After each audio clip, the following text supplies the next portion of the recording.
Time से पहुंचिए और बढ़िया स्टडी करिए और सेलेक्ट होकर के आइए, तब अच्छी बात होगी। आपकी बार सिलेक्शन चाहिए, जान लो। सर वो बंद कर दीजिएगा जरा से गेट, आवाज बाहर से आती है ना।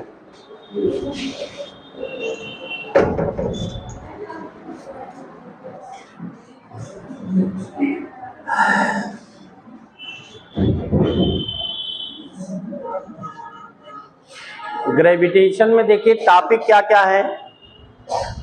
पहला टॉपिक है न्यूटन्स लॉ ऑफ ग्रेविटेशन, दूसरा है वेरिएशन ऑफ स्मॉल जी, तीसरा टॉपिक उसमें है potential energy, gravitational potential energy, चौथा टॉपिक है उसमें पोटेंशियल, पांचवा टॉपिक है सैटेलाइट का motion, motion of satellite, time period, velocity, फिर एस्केप वेलोसिटी, और लास्ट में है एनर्जी ऑफ सैटेलाइट। तो इतने टॉपिक हैं, इन्हीं से रिलेटेड क्वेश्चन होंगे। तो हम कुछ तो कवर भी कर चुके हैं इसका भी, जैसे वर्क वगैरह, तो उससे आपका डायरेक्ट कुछ टर्म जो है क्लियर हो गए होंगे। डायरेक्ट भी उसको आप कर सकते थे, लेकिन हम डिराइव कर देंगे हर एक चीज। बंद कर लीजिएगा। न्यूटन्स लॉ ऑफ ग्रेविटेशन एक यूनिवर्सल लॉ है ना। यूनिवर्सल उसको क्यों कहा गया? वो हर जगह पर लागू होगा और इन्वायरमेंट से फ्री होता है। इन्वायरमेंट से उस पर कोई इफेक्ट नहीं होगा, ना तो टेम्परेचर का, ना प्रेशर का, ना presence of any other material, other mass, और ये है interaction of two bodies only. मान लीजिए बहुत से बॉडीज हैं, तो दो बॉडी में जो इंटरेक्शन है, अट्रैक्शन, इंटरेक्शन का मतलब आइदर अट्रैक्शन और रिपल्सन, तो यहाँ पर केवल अट्रैक्टिव फोर्स होता है। तो दो बॉडी में जो अट्रैक्टिव फोर्स है वो तीसरी बॉडी के प्रेजेंस से अफेक्टेड नहीं होता है।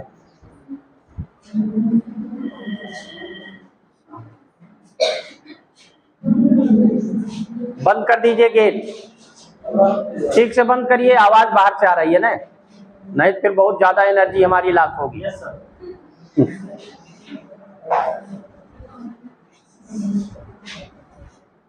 दरअसल 7 बजे से क्लास शुरू होता है और 7 बज जाता है, बीच में कहीं गैप आई नहीं है, तो ये दिक्कत रहती है। तो न्यूटन्स लॉ ऑफ ग्रेविटेशन क्या है? स्टेटमेंट उसका ये है, every two bodies in universe attract each other by certain force which is directly proportional to the product of their masses and inversely proportional to square of distance between them. The force of attraction is acting along the line joining two masses or joining the center of two masses, ये कह लीजिए, क्योंकि जो body का मास होता है वो उसके सेंटर पर ही होता है, तो हम सेंटर टू सेंटर डिस्टेंस भी लेंगे और सेंटर से ज्वाइंट करने वाली लाइन के अलॉन्ग होगा। Gravitational force is a central force, कई बार क्वेश्चन यही पूछा गया नीट में। सेंट्रल फोर्स कौन सा फोर्स है? जो एक पॉइंट से दूसरे बॉडी की तरफ एक्ट कर रहा हो।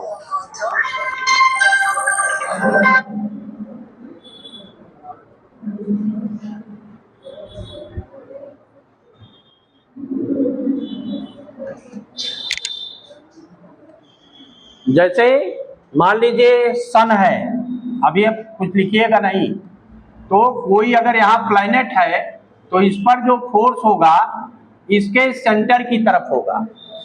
तो इस तरह के जो फोर्स होते हैं उनको कहा जाता है सेंट्रल फोर्स। तो वो gravitational force, electrostatic force, magnetic force, ये सभी सेंट्रल फोर्सेज हैं। इट ओबे इनवर्स स्क्वायर लॉ, ये भी अक्सर पूछा जाता है। अभी जब हमने बताया था F proportional to m1 into m2, अगर m1 m2 मास है, F proportional to 1/r square, तो ये इट ओबे इनवर्स स्क्वायर लॉ। तो जो सेंट्रल फोर्स है उसमें इसी तरह के रिजल्ट होते हैं, directly proportional to f, directly proportional to 1/r, directly proportional to 1/r square, या inversely proportional to r square, directly proportional to 1/r cube. इस टाइप के जो फोर्स है वही सेंट्रल फोर्स होंगे इन जनरल। इसमें जब फोर्स एक्ट करेगा तो उसमें लॉ ऑफ ग्रेविटेशन, जिसको न्यूटन्स लॉ ऑफ ग्रेविटेशन कहा गया, जो ये फार्मूला है ये न्यूटन्स लॉ ऑफ ग्रेविटेशन है। F इक्वल टू एक कांस्टेंट लेते हैं m1 m2 by r square, इस तरह से, तो इसको कहा जाता है न्यूटन्स लॉ ऑफ ग्रेविटेशन। लेकिन जो न्यूटन्स लॉज ऑफ मोशन है वो भी इसमें होल्ड करेगा। अभी लिखो मत, अभी हम पूरा लिखवाएंगे, तो ऐसे रफली बता रहा हूं। न्यूटन्स लॉ ऑफ मोशन क्या है? न्यूटन्स लॉ ऑफ मोशन में 3 हैं।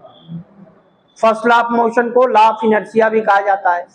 Second law of motion law of force, actual जो रियल लॉ ऑफ मोशन है वो सेकंड लॉ है।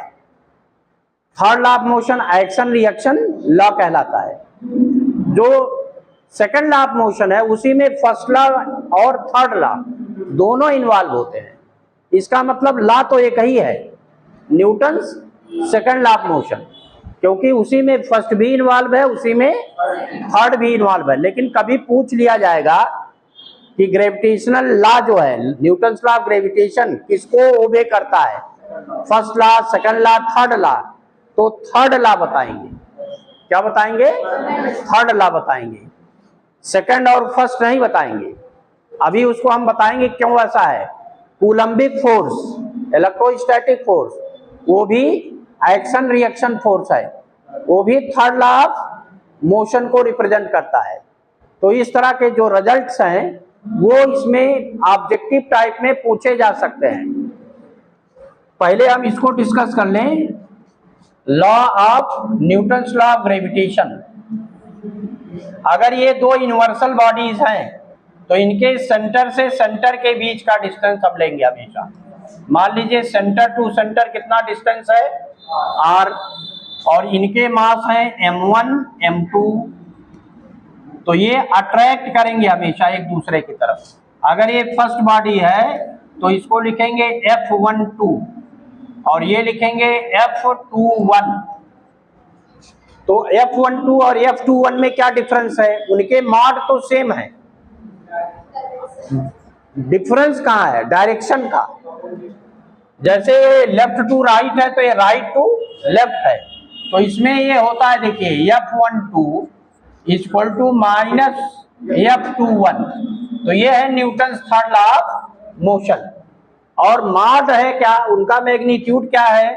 अभी बताया था, F is directly proportional to m1 and m2, product होगा, और ये 1/r स्क्वायर।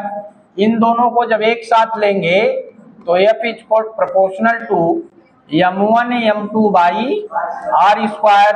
प्रोपोर्शनल को हटाएंगे तो एक कांस्टेंट होता है, इस कांस्टेंट को हम लोग कैपिटल G से रिप्रेजेंट करते हैं, m1 m2 by r square.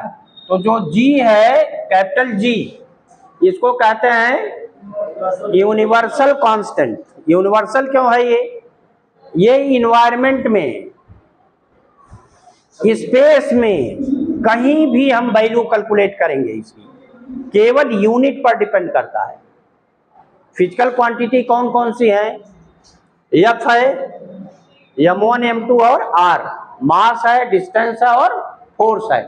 इनकी यूनिट पर ही G की वैल्यू डिपेंड करेगी, बाकी और किसी टर्म पर ये डिपेंड नहीं करता है। हर जगह पर यही रहेगा, ना तो टेम्परेचर चेंज होने पर, ना प्रेशर चेंज होने पर, ना इन्वायरमेंट के चेंज होने पर, ना तो मीडियम के चेंज होने पर इस पर कोई फर्क पड़ता है। तो इसीलिए इसको यूनिवर्सल कांस्टेंट कहा जाता है। तो इसकी वैल्यू कितनी है? Capital G 6.67 into 10⁻⁻11। अब यूनिट होगी न्यूटन मीटर स्क्वायर पर kg स्क्वायर। जी की वैल्यू लिखेंगे F R square upon m1 m2। इसका ये यूनिट है, अगर हम यूनिट को नहीं चेंज कर रहे हैं तो जी की वैल्यू प्लेस से कभी बदलेगा नहीं, चाहे जिस प्लेस पर यूज करेंगे हमेशा यही रहेगा। जब यूनिट को बदलेंगे तब वैल्यू आप जी जा करके चेंज होगा। आप इसका डायमेंशनल फार्मूला निकाले होंगे, जानते होंगे। हाँ, कितना?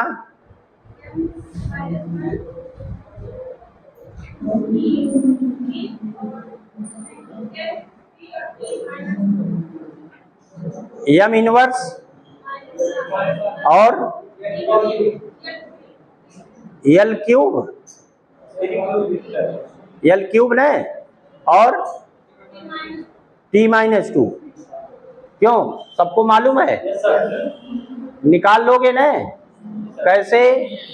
यहां देखिए, कैपिटल जी जब लिखोगे तो जी इक्वल टू आया F R square upon m1 into m2।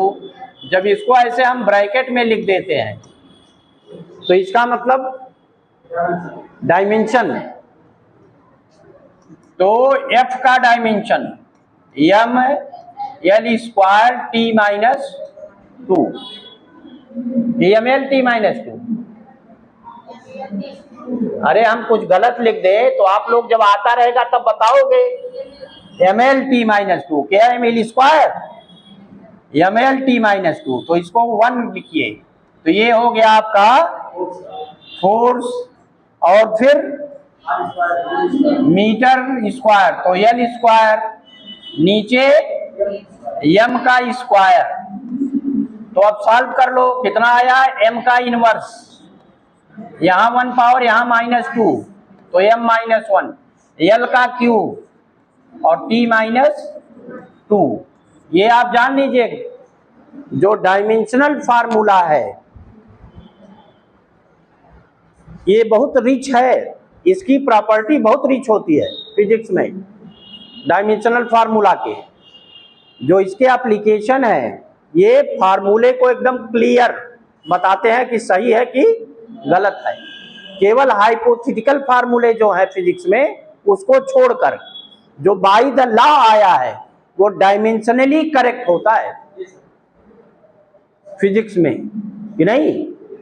तो एक बड़ा एप्लीकेशन है उसका। और आईआईटी में कभी कभी 2 क्वेश्चन पूछा गया डायमेंशन से, केवल डायमेंशन का जो टॉपिक है उससे कभी कभी 2 क्वेश्चन पूछा गया। अब आईआईटी में कितने क्वेश्चन होते हैं एक सब्जेक्ट में? केवल 30 क्वेश्चन। तो सोचिए 2 क्वेश्चन कितना बड़ा महत्व वाला है। आपके उसमें भी आ सकते हैं, ऐसा नहीं है कि डायमेंशन का नहीं आएगा। डायमेंशनल एनालिसिस और एरर, इसके क्वेश्चन हर साल रहेंगे, तो एकदम क्लियर होना चाहिए।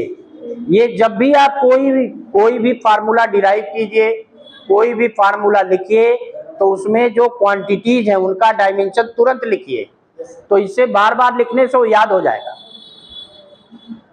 और एग्जाम में जब आएगा तो तुरंत कर लेंगे। तो ये सब चीजें ऐसी हैं जो कभी भूलना नहीं चाहिए। क्लियर है? तो थोड़ा सा लिख लीजिए। हाँ लिखिए, Newton's law of gravitation. Newton's law of gravitation.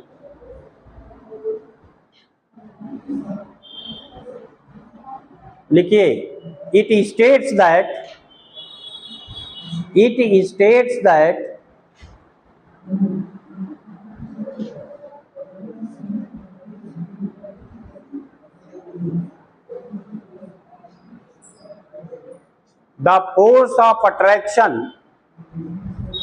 the force of attraction between two particles in universe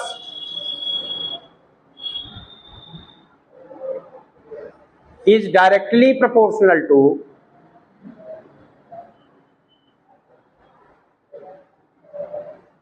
product of their masses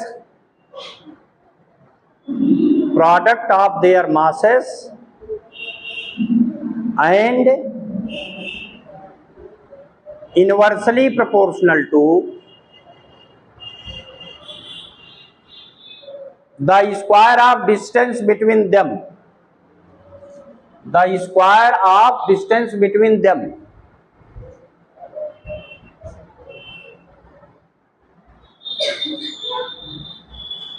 The direction of force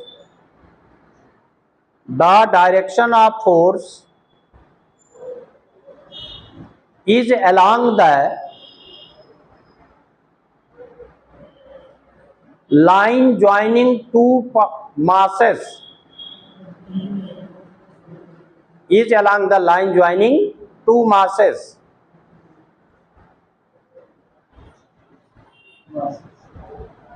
हमने देखिए इसमें पार्टिकल लिखा है, कहीं कहीं बॉडी है, तो जब इनवर्स की बात करेंगे तो कोई भी कितना भी बड़ा बॉडी हो पार्टिकल की तरह ही ट्रीट होगा, क्योंकि यूनिवर्स की कोई लिमिट ही नहीं है कितना ह्यूज है। हमारे लिए वो बॉडी हो सकता है, यूनिवर्स के लिए कोई बॉडी है ही नहीं है, सभी पार्टिकल्स हैं। तो अब ये फार्मूला आपका बनेगा, अभी हमने फिगर बनाया था वही फिर से बना रहे हैं। ये देखिए इनके सेंटर को ज्वाइंट करने वाली लाइन कहलाती, ज्वाइंट करने पर ये लाइन मिला। अगर ये फर्स्ट बॉडी है तो इसको F1 2 ऐसे वेक्टर लिखेंगे, ये F21 ये वेक्टर हो गया। यहाँ मास है M1, यहाँ मास है M2, इनके बीच डिस्टेंस है सेंटर टू सेंटर R। तो ये रिजल्ट हमने अभी दिया, F proportional to magnitude of force M1 M2 F proportional to 1/r²। इन दोनों को एक साथ लें तो ये हो गया F proportional to M1 M2/r²। एक कांस्टेंट यूज करेंगे तो वही है कैपिटल G M1 M2/r²। ये इतना लिखिए तुरंत।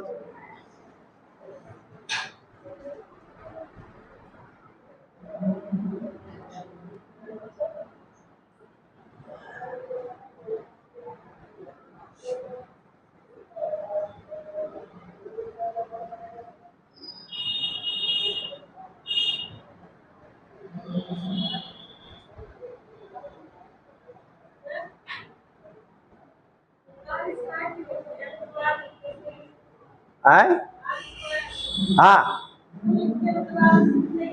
ये प्रैक्टिकल रिजल्ट है, ये तो लॉ है ना जो न्यूटन ने दिया था, उसमें हम आप थोड़ो बदल पाएंगे। ये तो लॉ है ना, कोई थ्योरम थोड़ो है कि हम उसको प्रूफ करें। उन्होंने जो स्टेटमेंट दिया था वही स्टेटमेंट दिया जा रहा है और वो प्रैक्टिकली प्रूव्ड है। जब वो कैवेंडिश ने इसके वैल्यूज को भी फाइंड किया, कैपिटल G की वैल्यू को फाइंड किया कैवेंडिश ने बाय यूजिंग टॉर्सल बैलेंस। एक ऑपरेटर्स था, टॉर्सन बैलेंस से एक्सपेरिमेंटली डिटरमिन किए गए, तब ये रिजल्ट आया। ये फिजिक्स में कोई चीज बिना लॉ के या एक्सपेरिमेंट के कभी आता ही नहीं है। क्लियर है अब? तो यही होगा, इनवर्स स्क्वायर लॉ है। लिखिए वेयर, ये हो गया यहां तक नहीं, where capital G is an universal constant having value, ये लिखेंगे G इक्वल टू 6.67 इंटू 10⁻⁻11 न्यूटन मीटर स्क्वायर पर kg स्क्वायर।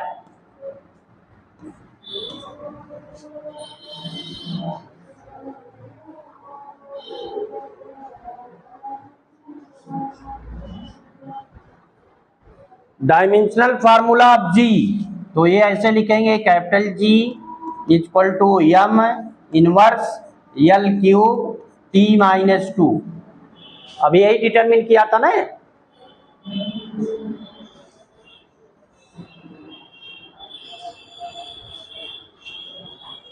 अब ऐसे कई पॉइंट इसमें हैं, लिखिए। पहला पॉइंट ऐसे स्टार बना के लिखिए,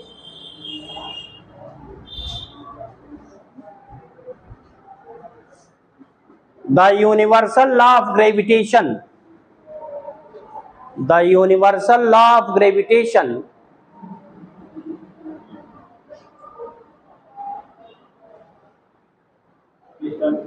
ब्रैकेट में लिखिए gravitational force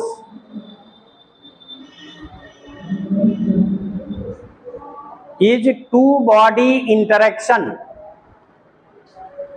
is two body interaction that is it is independent on the presence of other bodies,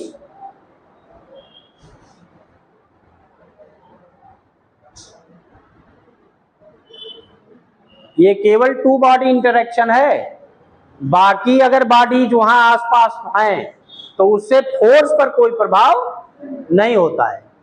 next ऐसे लिखिए, next point,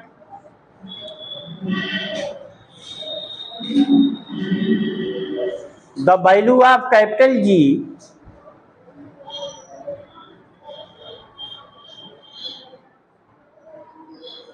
is a universal constant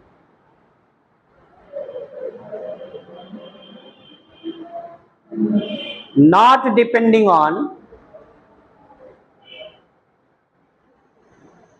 any other environmental factor, any other environmental factor, temperature, pressure, density या और किसी से इसका कोई लेना देना नहीं है।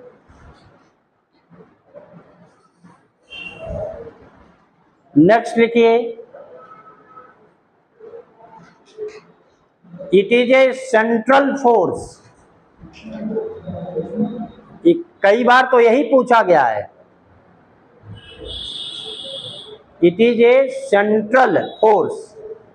Next, Newton's law of gravitation,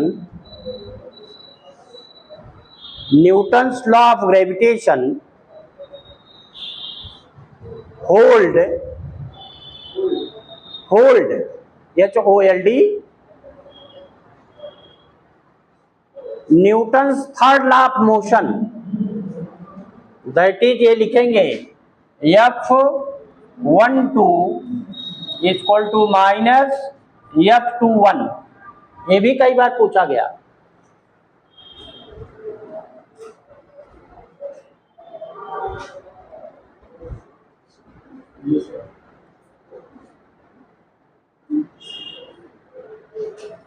तो इसमें ये सब प्रॉपर्टीज हैं। दूसरा, इसका रेंज क्या है, ये बहुत कम डिस्टेंस पर भी लागू होगा और बहुत लार्ज डिस्टेंस के लिए लागू होता है, तो इसका रेंज बहुत हाई है, लेकिन मैग्नीट्यूड कम है as compare to certain other forces. जैसे जो इलेक्ट्रोस्टैटिक फोर्स है वो स्ट्रांग है, इससे न्यूक्लियर फोर्स सबसे स्ट्रांग है, तो ये केवल वंडरवाल फोर्स जो होता है मॉलिक्यूल के बीच में उससे स्ट्रांग होगा, इससे स्ट्रांग ग्रेविटेशनल फोर्स है, उससे स्ट्रांग इलेक्ट्रोस्टैटिक है, उससे भी स्ट्रांग न्यूक्लियर फोर्स है, तो इसका जो मैग्नीट्यूड है वो स्मॉल है। देखिए, it's range is very large,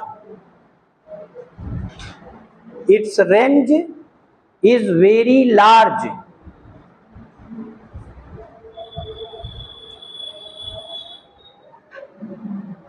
it is true for atomic distances as well as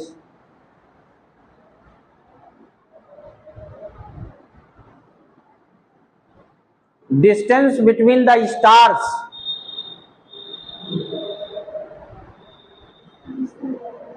stars Interstellar distance उसको कहा जाता है। तो इसका मतलब ये एटॉमिक डिस्टेंस पर भी लागू होगा और बहुत दूरी पर अगर है मासेस तो उसमें भी लागू होगा। नेक्स्ट लिखिए, its magnitude is small, its magnitude is small and smaller than electrostatic force and nuclear force. Electrostatic force and nuclear force.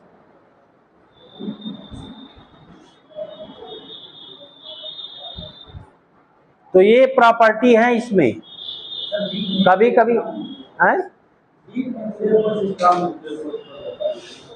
Nuclear force week होता ही नहीं है कभी। Van der Waals force, gravitational force, magnetic force, electrostatic force, nuclear force. Nuclear में week और strong नहीं होते। Nuclear force is always strong, it is the strongest force. अब तक जो नोन है उसमें न्यूक्लियर फोर्स सबसे ज्यादा स्ट्रांग फोर्स है। कभी कभी कंपैरिजन पूछा जाता है, comparison between the gravitational force and electrostatic force. तो अगर 2 इलेक्ट्रॉन लें या 2 प्रोटॉन लें, 2 प्रोटॉन लेंगे तो 10⁻36 टाइम्स, तो बहुत लार्ज हुआ ग्रेविटेशन से। इलेक्ट्रॉन्स लें तो 10⁻43 टाइम्स, और लार्ज हो जाएगा कि नहीं। उसमें मास कम होता है और इसमें मास है। सेम डिस्टेंस के लिए जब कंपेयर करेंगे तो उसकी वैल्यूज बहुत ज्यादा होगी। न्यूक्लियर फोर्स से उससे भी स्ट्रांग है। क्लियर है। अब इसमें देखिए लॉ ऑफ ग्रेविटेशन से बहुत सारे रिजल्ट आए, जैसे एक्सेलरेशन ड्यू टू ग्रेविटी, और कहां कहां पर ग्रेविटी चेंज होती है, यानी वेरिएशन ऑफ स्मॉल जी। तो थोड़ा सा लिखिए acceleration due to gravity. Acceleration due to gravity तो है क्या ये? Acceleration produced in a body by the force of gravitation, यही हुआ ना। लिखो acceleration produced in the body, acceleration produced in the body by the force of gravitation is called gravitational acceleration.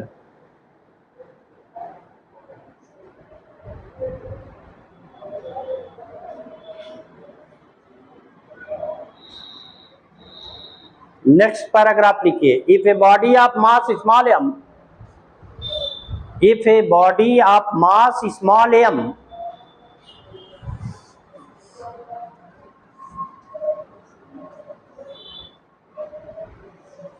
present near to earth surface, present near to earth surface,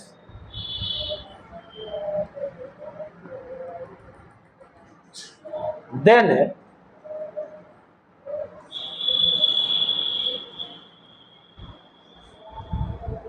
gravitational force applied by earth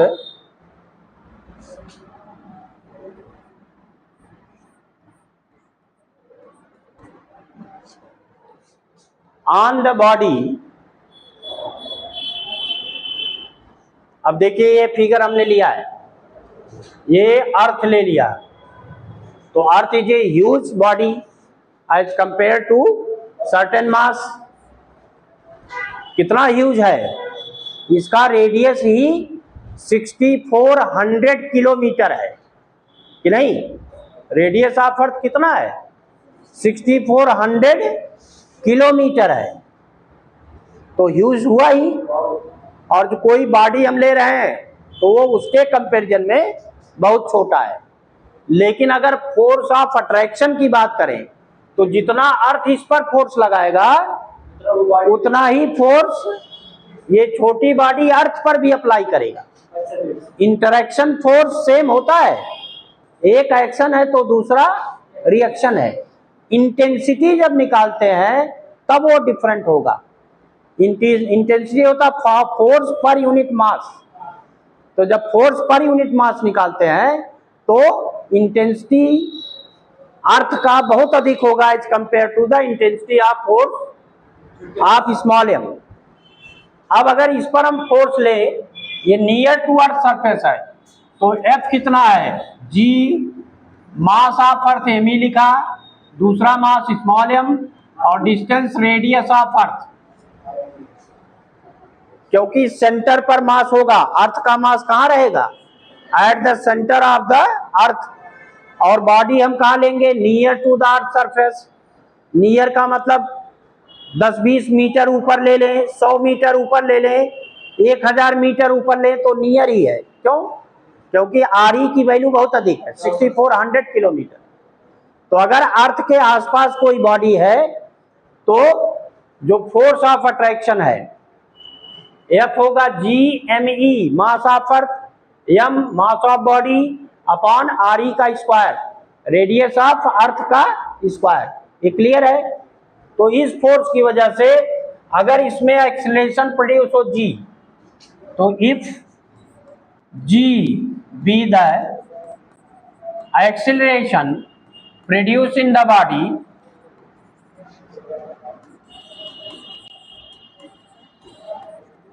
by this force, तब क्या मिलेगा, then Newton's law of motion होगा, Newton second law of motion.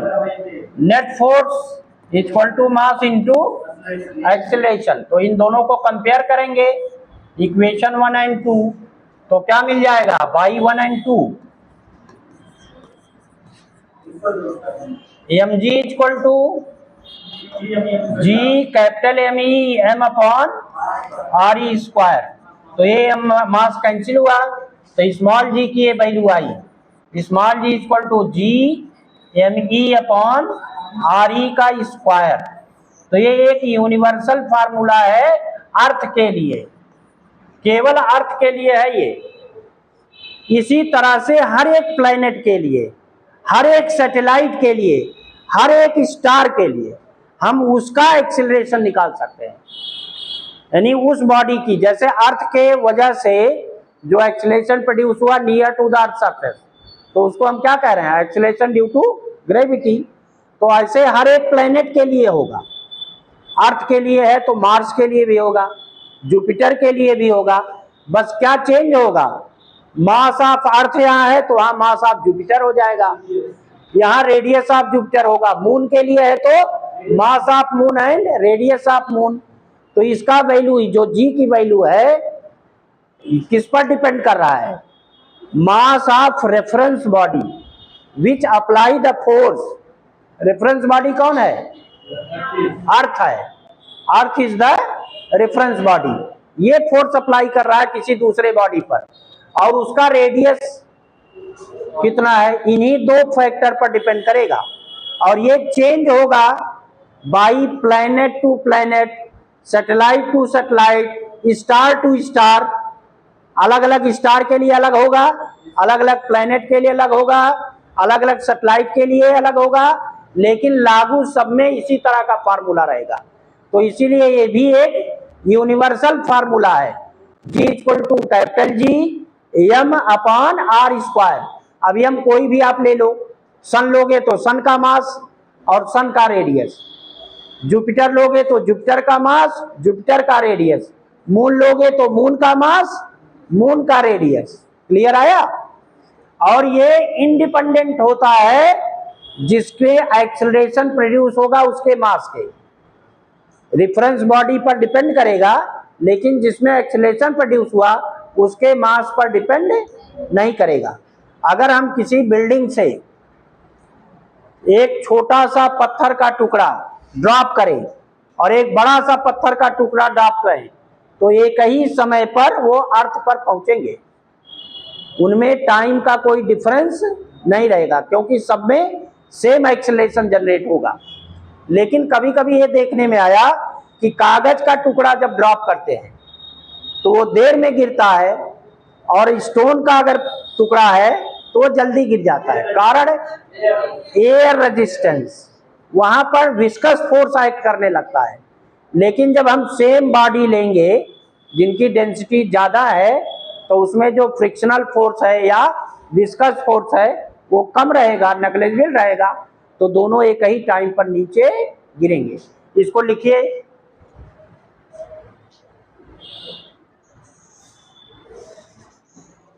लिख लिया?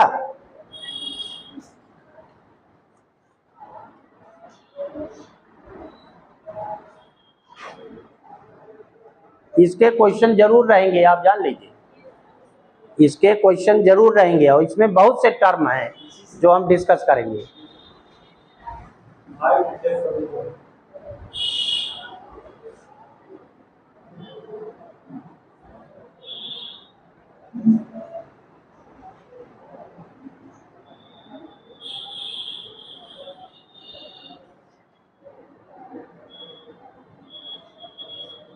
Clear? लिख लिया? अरे हाँ ना बोल दो ना, हो गया? लिखिए, the value of small ji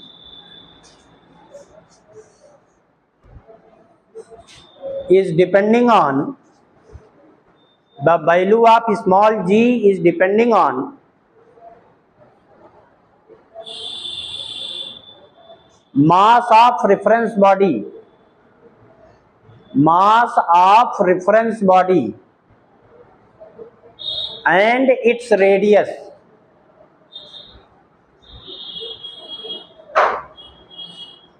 and its radius. It does not depending on, underline कर लीजिएगा इसको, it does not depending on mass of accelerating body, mass of accelerating body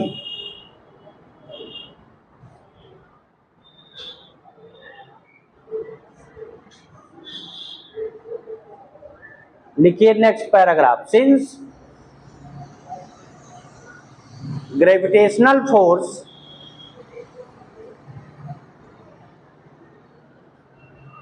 is independent on medium,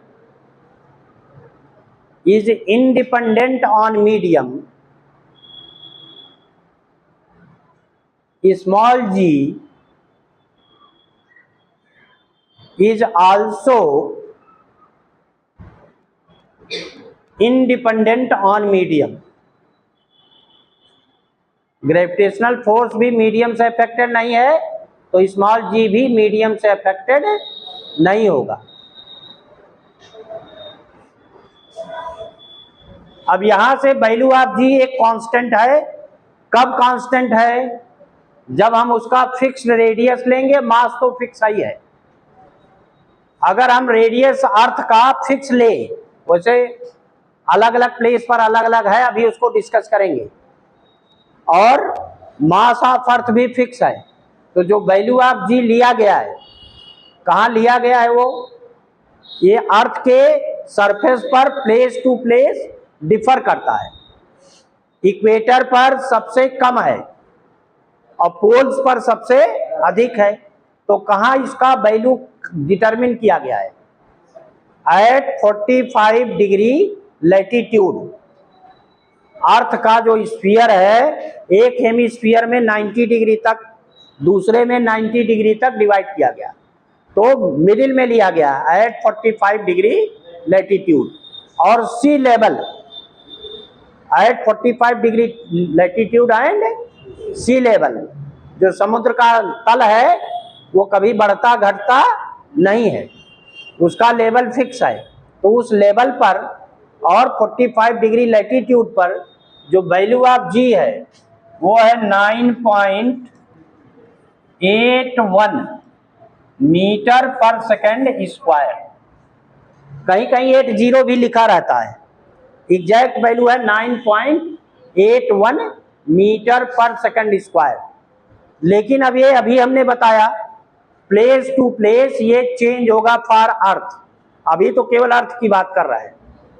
लिख लीजिए, the value of जी ये है 9.81 metre पर second square is taken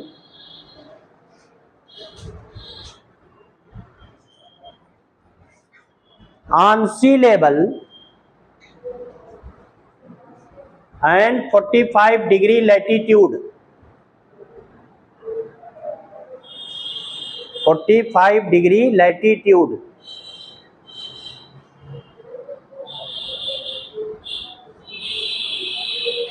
The value of G varies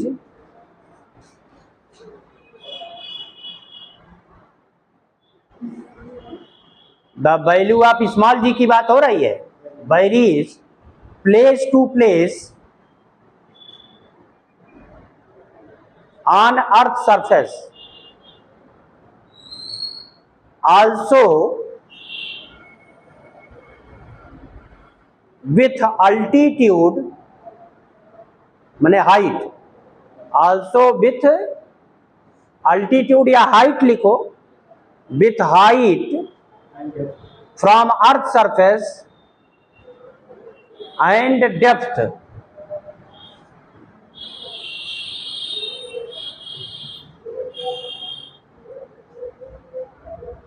तो अब वेरिएशन की बात करें, है ना, ये तो लिख चुके होंगे।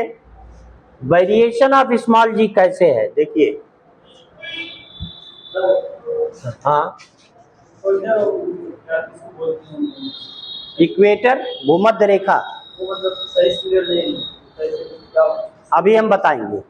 भूमध्य रेखा जैसे अर्थ ऐसे स्फेरिकल अगर है तो जो मध्य में ऐसे रेखा है, रोटेशन जो एक्सिस ऑफ रोटेशन है उसके परपेंडिकुलर, एक्सिस ऑफ रोटेशन के परपेंडिकुलर जो प्लेन से अगर उसको हम काट ले मिडिल में तो ऐसे एक सर्किल मिलेगा, सर्किल, वृत्त। हाँ, तो वही जो है क्या है, इक्वेटर है।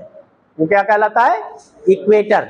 दो रेखाएं और हैं, एक है कर्क रेखा और एक मकर रेखा।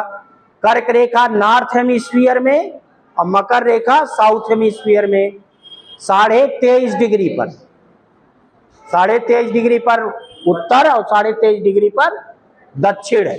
ये दो रेखाएं हैं। और जो सन है, जैसे अर्थ है तो अर्थ सन की तरफ ऐसे फेसिंग रहता है, उसका झुकाव रहता है कुछ, उसकी वजह से जो रे पड़ती है साल भर में, क्योंकि अर्थ ऐसे रिवॉल्व करता है सन के सराउंडिंग में और उसका स्पिनिंग भी होता है, तो पूरे साल भर में जो रेज पड़ती है वो कर्क रेखा और मकर रेखा के बीच में रेखा, जो सन की रेज है कर्क और मकर के बीच में चेंज होती है जब वो ऐसे रिवॉल्व करता है। जब कर्क रेखा पर पड़ेगी तो कर्क रेखा पर समर होगा तो मकर पर विंटर हो जाएगा। जब मकर रेखा पर सीधी पड़ेंगी तो कर्क पर विंटर होगा और मकर पर समर हो जाएगा। और ज्यादातर समय टेम्परेचर हाई कहाँ रहता, ऑन इक्वेटर, क्योंकि सन का जो वेरिएशन, जो रेज का वेरिएशन है कर्क से मकर पर है, तो ज्यादातर समय वो कहाँ गिरता है, वो जो इक्वेटर है उस पर। तो जो भूमध्य रेखा पर देश है वहां ज्यादा गर्म रहता है और पोल्स पर हमेशा बर्फ से ढका रहता है, क्योंकि वहां रेज तिरछी पड़ती है, तो उतना ज्यादा टेम्परेचर क्रिएट दोनों पोल पर, चाहे नॉर्थ पोल हो चाहे साउथ पोल हो। तो ये ज्योग्राफी में आपको अगर जीएस का कभी पढ़ेंगे तो वो सब पूरा डिटेल होगा। अभी हम उसकी बात नहीं कर रहे हैं, अभी हम जो जी की वैल्यू चेंज होगी वो कैसे चेंज होगा उसकी बात करें। तो पहला है वेरिएशन ऑफ जी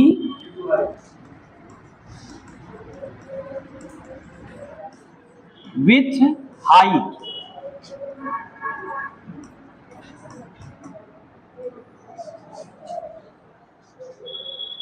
तो बहुत छोटा सा है, चाहे तो डेरिवेशन लिखें ऐसे। देखिए, जब हम अर्थ सरफेस पर लिए थे मास को, तो ये है radius of earth R E.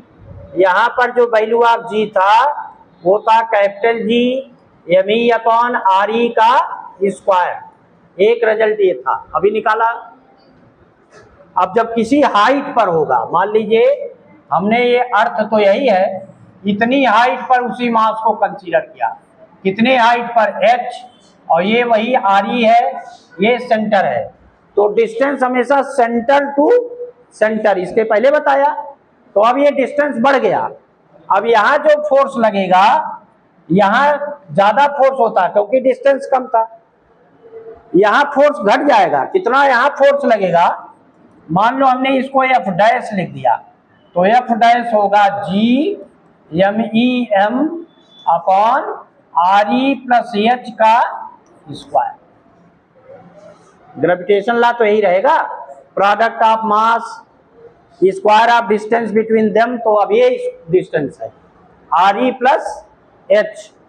तो अगर यहां पर एक्सीलरेशन प्रोड्यूस हो g dash, if g dash be the acceleration at height h, then by Newton's law क्या होगा? F dash equal to m g dash, यही तो होगा। Mass equal mass into acceleration ही फोर्स है।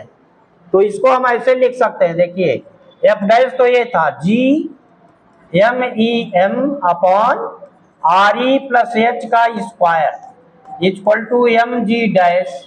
तो ये एम कैंसिल हुआ, तो अब यहां से जी डैश कितना हो गया? जी डैश इक्वल टू हो गया G M E upon R E plus h का स्क्वायर। ये मान लो इक्वेशन 3 है। तो डिस्टेंस ही वेरी किया, जी और एम ई तो वही है। किसके लिए है? किसके लिए है? फॉर अर्थ के लिए, फॉर रिफरेंस बॉडी। केवल हाइट बढ़ गया उसकी। तो अगर हम जी डैश बाई जी निकालें, जी डैश अपॉन जी, तो क्या मिलेगा? देखिए G M E upon R E plus h square whole upon G M E upon R E square. तो ये जी एम ई कैंसिल हो गया, आर ई ऊपर जाएगा और ये नीचे ले आएंगे। तो हम g dash by g equal to R E square upon R E plus h का होल स्क्वायर ऐसे लिख सकते हैं। या इसको और मॉडिफाई करें, g dash equal to g और इस आर ई को इसके नीचे ले आए। वैसे स्मॉल है, क्यों? ऊपर छोटा है और नीचे बड़ी क्वांटिटी है। नहीं तो इसको और सिंप्लीफाई कर लें, तो यहाँ 1 कर लें। अब यहाँ नीचे देखिए आर ई प्लस एच अपान आर ई और इस पूरे का स्क्वायर ऐसे कर ले। यही आर ई स्क्वायर नीचे ले आए और दोनों का स्क्वायर है तो स्क्वायर बाहर कर लिया। तो इसको हम ऐसे लिख सकते हैं g dash equal to g 1 upon r e by are e 1 लिखो मत अभी, plus h by are e whole square.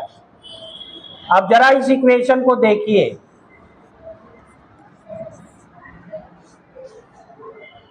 Ji dash equal to small g 1 upon 1 plus h by are e और उसका स्क्वायर। तो ये 1 से बड़ा है कि छोटा? नीचे वाला, नीचे तो 1 प्लस समथिंग है ना, तो ये 1 से बड़ा है। इसका स्क्वायर करेंगे तो और बड़ा होगा, और 1 अपान बिगर देन 1 तो लेस देन 1 हो जाएगा कि नहीं होगा? तो जी डैश की वैल्यू क्या होगा? लेस देन स्मॉल जी। तो इसका मतलब जब हम हाइट पर जाएंगे तो वैल्यू ऑफ जी घटेगा, वैल्यू ऑफ जी कम। समझ में आया कैसे कि नहीं? पहले लिख लो, अभी वहां तक सिंप्लीफाई और करेंगे। पहले पूरा लिखिए।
लिख लिया पूरा।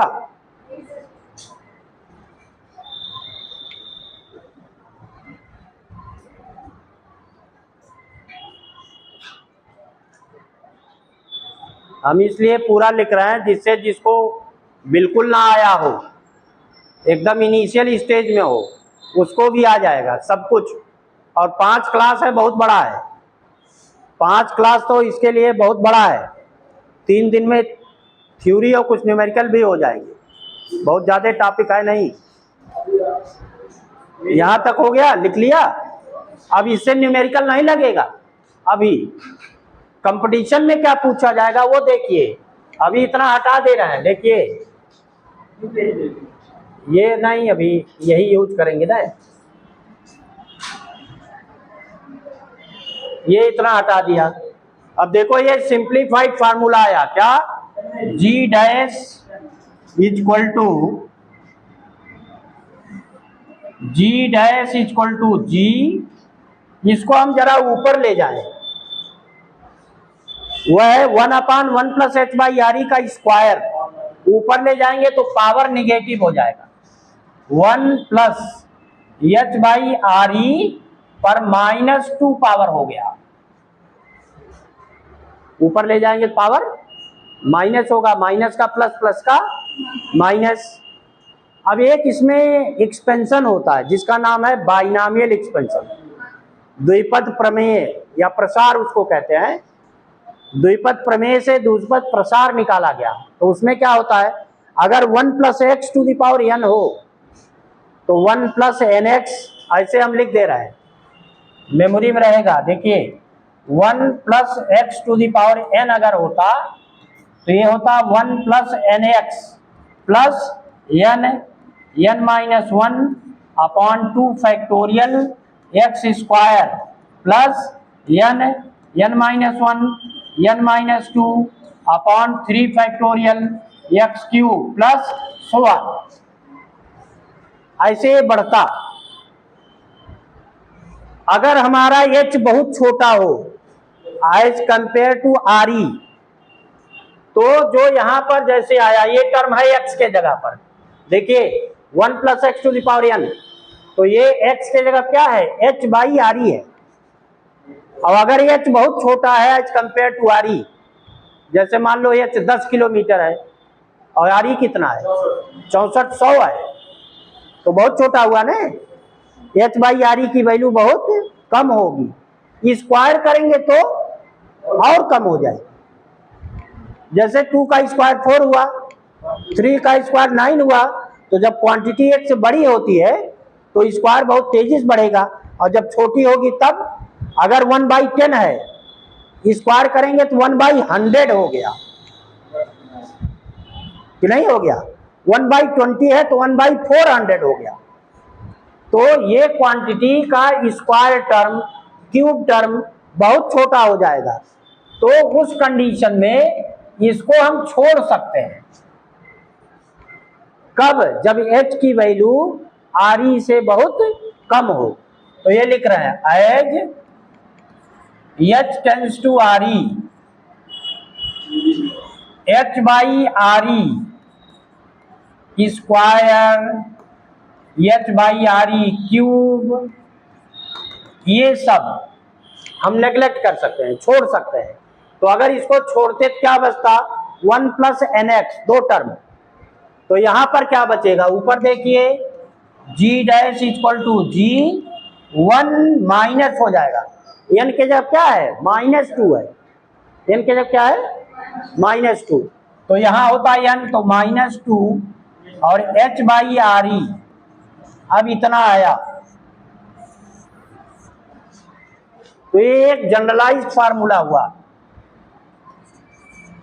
ये हमारे बड़े काम का है। जैसे अगर कोई पूछ लिया the value of small G as 10 kilometre above the earth surface, तो वो वाला नहीं लगेगा, तो वो वाला फार्मूला लगाने की जरूरत नहीं है। क्या लिखोगे, जी वही 9.81 या 9.8, 1 माइनस 2 इंटू 10/6400, उसी को सॉल्व कर लोगे, आ जाएगा तुरंत कि नहीं। उसी से रिजल्ट आ जाएगा, क्योंकि वो अगर एच की वैल्यू बहुत कम है तो हमेशा ये एक फार्मूला है, और ये घटेगा। क्यों घटेगा, ये देख लो ना, 1 माइनस दिस, तो एक से छोटा होगा कि नहीं होगा? अरे एक में से घटाओगे कोई भी क्वांटिटी तो एक से कम हो जाएगा ना, कि नहीं हो जाएगा? तो यहाँ है 1 माइनस दिस, तो इसका मतलब कि जो वैल्यू ऑफ जी डैश है वो जी से हमेशा कम ही है, कि नहीं कम है? लिखिए, चलिए यहां तक करिए। ये तो हमने समझाने के लिए लिखा है, और वहां उसको हमने जो ऐसे लगा दिया, ये छोड़ रहे हैं। क्यों छोड़ रहे हैं? क्योंकि ये बहुत छोटे होंगे तो इनको हम छोड़ सकते हैं, तो 2 टर्म केवल लिया और वही यहाँ 2 टर्म लिखा है। अब एक क्वेश्चन हम बोल रहे हैं, लगाइए। हाँ, और क्या? अभी लगाओ तुरंत, हो गया ये। तो इसका मतलब value of g decreases with height, लिखो। Hence value of small g decreases with height from earth surface, decreases with height from earth surface. The value of small g decreases with height from earth surface. Earth surface से ऊपर जाने g का मान घटता है कि नहीं घटता है? घटता, वही लिखा है इंग्लिश में। अब आप एक क्वेश्चन लगाइए, आप बताओ यहां पर g की वैल्यू कितनी होगी? कैलकुलेट करने की बात नहीं है। 9.81 से ज्यादा कि कम? क्यों कम होगा? कम क्यों होगा? क्योंकि हम लोग सी लेवल पर नहीं है ना, वो वैल्यू कहाँ है? सी लेवल पर है। और अगर ये हम बस्ती की बात कर ले तो सी लेवल से बहुत हाइट पर है, तो हाइट पर है तो जी की वैल्यू कम है। कितना है बस्ती का मालूम है? 9.76। बस्ती का क्या है? 9.76 है मीटर पर सेकंड स्क्वायर। इस जी की वैल्यू बता रहा हूं, प्रैक्टिकली आप निकाल सकते हो ना पेंडुलम से, और बुक में लिखा रहा था, प्रैक्टिकल की बुक में, किस प्लेस पर कितना है हाइट के अकॉर्डिंग। क्लियर है? अब तो हमेशा कम ही रहेगा, कभी ज्यादा। डेप्थ में जाएंगे तब भी कम होगा, हाइट पर जाएंगे डेप्थ वाला भी निकालेंगे। आप लगाओ एक सवाल, at what height, at what height the value of G becomes 1/4। बहुत इजी दे दिया हूं, 1/4 दिया हूं तो बहुत इजी है। The value of small G becomes 1/4, यानी जी बाई 4 1/4। ये ओरल क्वेश्चन है, लगा के बताइए। किस ऊंचाई पर वैल्यू ऑफ जी, जी का 1/4 हो जाएगा? यही तो है। कहाँ 1/4 होगा बताओ?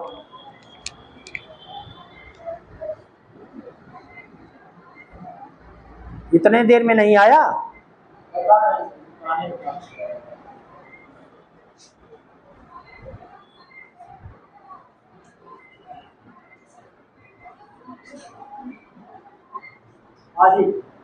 आरी कितना?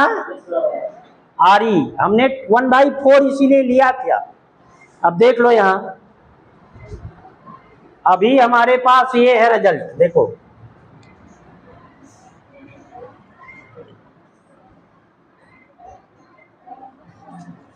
जी डैश इक्वल टू क्या था? जी 1/1 plus h by R E square, यही था नहीं?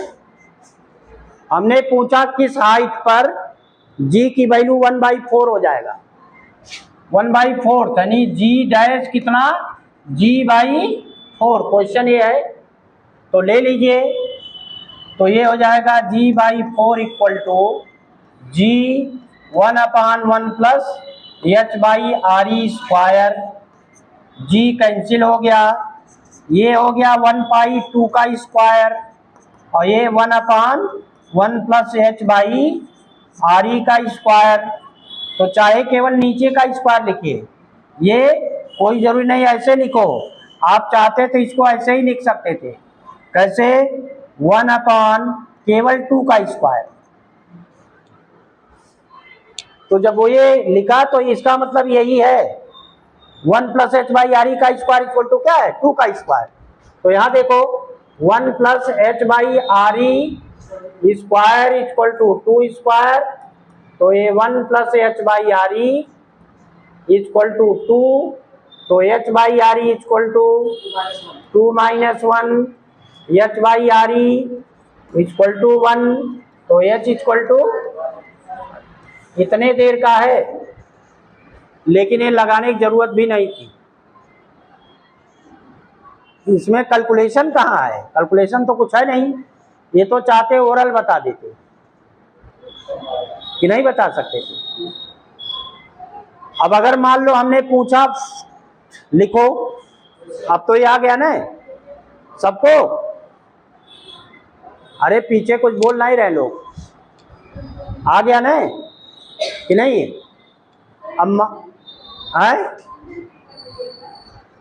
इसको कि रिजल्ट को? यहां देखिए ना, अब हाइट हमने पूछा किस हाइट पर, तो हाइट वाला ही फार्मूला चाहिए। और ये निकला था G' equal to G 1/1 + h/RE। कितना हो जाएगा? 1/4। तो वैल्यू ऑफ G का 1/4, तो माने G' कितना हो जाएगा? G/4। तो यही रख लिया। तो इसी में रखा, ये देखिए इसी में लेफ्ट साइड में G/4 रखा। यहाँ G है तो G तो कैंसिल हो गया। अब यहाँ है 1/4, तो ये है 1/2 का स्क्वायर ना। क्यों स्क्वायर लिख रहे हैं? क्योंकि यहाँ स्क्वायर है, यहाँ भी स्क्वायर है ना, 1 + h/RE का स्क्वायर है, तो इसको भी स्क्वायर के टर्म में लिखा। तो ये स्क्वायर हट जाएगा। तो ये 1 + h/RE 2 है। यहाँ देखो स्क्वायर हटा, 1 + h/RE 2। तो 1 को इधर लाओ, h/RE 2 - 1 1 हो गया। तो अब ये नीचे को इधर ले जाओगे, मल्टीप्लाई होगा। तो h इक्वल टू कितना आ गया? RE कितना आ गया? आ जाएगा। अब तो निकाल लेंगे, निकालिए। What is the value of small g at 10 kilometre height? चलो अब निकालो। Value of small g at a place 10 kilometre height. हमने इसलिए लिया, यहां देखो माउंट एवरेस्ट की हाइट कितनी है? 8,848। मान लो 9,000 है, तो 9 किलोमीटर हुआ ना, हम उसी के आसपास ले रहे हैं। तो 10 किलोमीटर मान लें, देखो कितना जी कम हो जाता है, निकालो। इससे आपको जीएस यूएस भी थोड़ा याद करते रहो।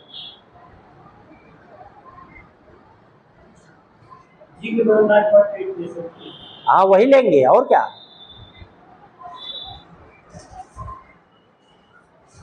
अब कौन सा फार्मूला लगाओगे? यही वाला लगाएंगे कि दूसरा? ये नहीं लगाएंगे क्योंकि एच की वैल्यू बहुत कम है। तब क्या लगाएंगे?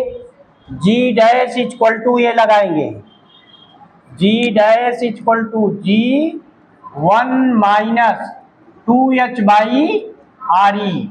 तो यहां लिखेंगे 9.8, 1 - 2 × 10/6400, एक जीरो कट जाएगा। और ये 1/320, तो ये हो गया 9.8, 1 - 1/320। तो देखिए बहुत कम चेंज आएगा। कितना चेंज आया? ये हुआ 9.8, 320 - 1, तो 319/320। अब इसको कैलकुलेट करना पड़ेगा।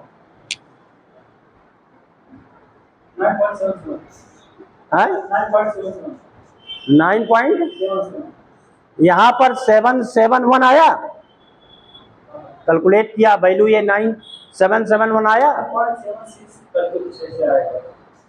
पूरा निकाल लो ना, पूरी वैल्यू कैलकुलेट कर लो। 9.8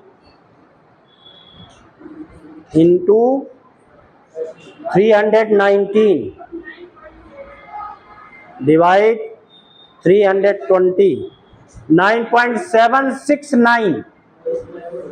ये देखिए 9.769, या आप लिख सकते हो 9.77 मीटर पर सेकंड स्क्वायर। तो देखो बहुत कम चेंज हुआ,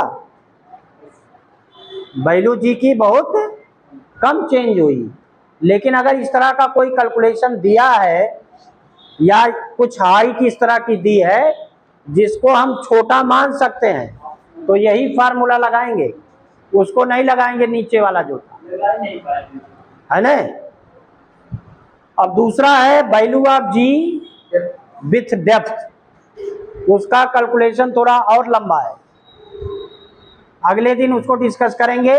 पहले एक छोटा सा और टॉपिक बता दें, वो बड़ा है तो अगले दिन डिस्कस कर लेंगे, एक छोटा टॉपिक और डिस्कस कर लेंगे। दूसरा लिखिए second, value of g, variation of small g, हाँ variation of small g due to the shape of earth, ये बहुत छोटा सा है, due to the shape of earth. अब देखिए शेप ऑफ अर्थ कैसा है, हाँ कंप्लीट स्फेरिकल नहीं है, कुछ ओवल शेप का है ना, अंडे जैसा। तो अगर ये स्फीयर होता तब तो आर सब जगह सेम होता, लेकिन ऐसा है नहीं, है कैसा, ये आर थोड़ा ज्यादा है और ये आर ऊपर वाला है, नहीं। अब देखिए ऐसे शेप है, ये आपका है एक्सिस, तो यहां है पोल, तो ये जो पोलर डायामीटर है कितना कम है, 43 किलोमीटर।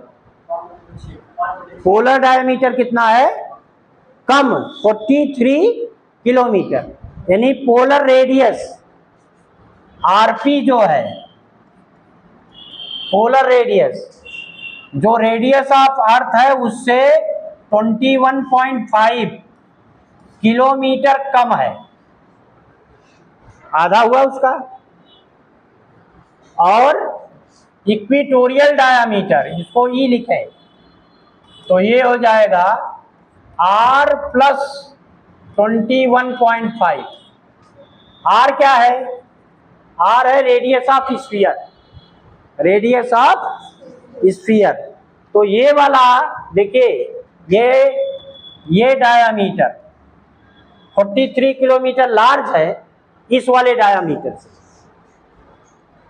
तो अगर नहीं समझ में आया, अर्थ जो शेप ऑफ अर्थ है, आप देखिए स्मॉल जी किस पर डिपेंड कर रहा है, स्मॉल जी है capital G ME upon RE का स्क्वायर। तो अगर R की वैल्यू किसी प्लेस पर कम होगी तो G ज्यादा होगा कि नहीं, ज्यादा होगा। और अगर R की वैल्यू ज्यादा है तो G की वैल्यू कम होगी। तो ये हमने रेडियस को मीन वैल्यू लिया है, यहाँ जो रेडियस है वो पूरे अर्थ का जो रेडियस है उसका मीन है, एक्यूरेट वैल्यू हमने नहीं लिया है। एक्यूरेट वैल्यू क्या है, अगर दो प्लेस की बात कर लें तो ये एक प्लेस है, इसको कहते हैं इक्वेटोरियल लाइन, इसको कहा जाता है इक्वेटोरियल। अर्थ का जो सबसे बड़ा सर्किल है अर्थ पर, जिसको ग्रेट सर्किल कहते हैं, वो इक्वेटोरियल लाइन है। इसके ऊपर जो आधा पार्ट है नॉर्थ हेमिस्फीयर और नीचे साउथ हेमिस्फीयर, तो ये है नॉर्थ पोल और ये है साउथ पोल। तो ये डिस्टेंस लार्ज है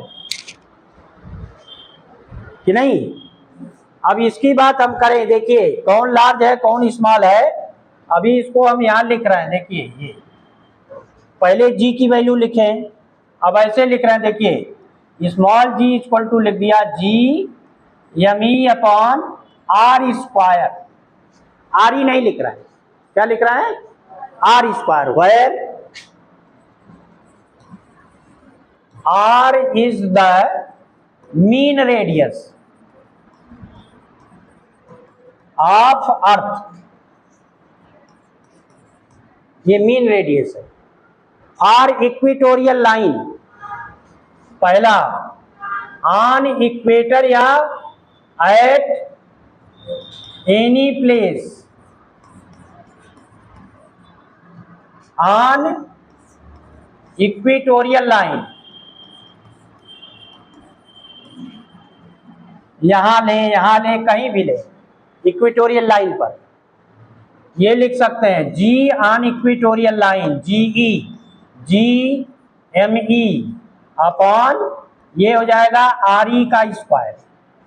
अब आर ई क्या है, radius of earth on equator, radius of earth on equator, तो ये तो जनरल था, अब ये इक्वेटर के लिए हो गया। दूसरा एट एनी पोल, चाहे आप नॉर्थ पोल लें चाहे साउथ पोल, क्या लिखेंगे, यहां लिख रहे हैं, देखिए g on the pole g M E upon r p square, pole पर जो रेडियस है, अब पोलर रेडियस है, देखिए ये इतना है आर पी और ये इतना है R E, R E large है, आर ई क्या है, आर ई लार्ज है, बाकी जीएमई तो वही है और आरपी स्मॉल है, तो जब आर ई लार्ज है तो जीई स्मॉल होगा, तो कंडीशन ये मान लो इक्वेशन हमने लिखा 3, तो ये लिख रहे हैं since R E greater than R P, तो इसका मतलब है अगर ये बड़ा है तो ये छोटा होगा, implies that G on the equator is less than G on the pole। इसका मतलब G की वैल्यू कहाँ ज्यादा है, पोल पर, कहाँ ज्यादा है और कितना ज्यादा होता है, कैलकुलेट कर सकते हो, कैसे, वही 21.5 किलोमीटर घटा दो कि नहीं 6400 में, जब वैल्यू ऑफ जी दिया रहेगा कैपिटल जी और आर ई दिया रहेगा रेडियस ऑफ अर्थ, तो कोई जरूरी नहीं 6400 हमेशा दिया हो, कभी कभी 6.37 इंटू 10⁶ रहता है, कभी कभी 6.4 रहेगा, नहीं तो 37 माने उसकी वैल्यू कम है, तो सब जगह सेम वैल्यू नहीं दी रहेगी, तो शेप ऑफ अर्थ की वजह से देखिए इस तरह से चेंज होगा, शेप ऑफ अर्थ की वजह से कहाँ ज्यादा है, ऑन द पोल, और कहाँ कम है, ऑन द इक्वेटर, इसीलिए ना तो पोल पर लिया गया था जो वैल्यू लिया गया है, और ना तो इक्वेटर पर, कहाँ लिया गया है 45 डिग्री लैटिट्यूड पर लिया गया है, बीच में दोनों के, चाहे यहां ले लो चाहे यहां 45 पर ले लो, इसी वजह से, क्योंकि शेप की वजह से एक जगह कम था दूसरे जगह ज्यादा था। दूसरा एक और रीजन है पोल पर ज्यादा होने का, स्पिनिंग, अर्थ स्पिन करता है, उसकी वजह से भी पोल पर जी की वैल्यू अधिक होती है, इक्वेटर पर कम। तो दो पार्ट अगले दिन डिस्कस करेंगे, है ना, जब अगला क्लास आएगा तब, हाँ, तो दो अभी अगले दिन डिस्कस कर लेंगे। चलिए,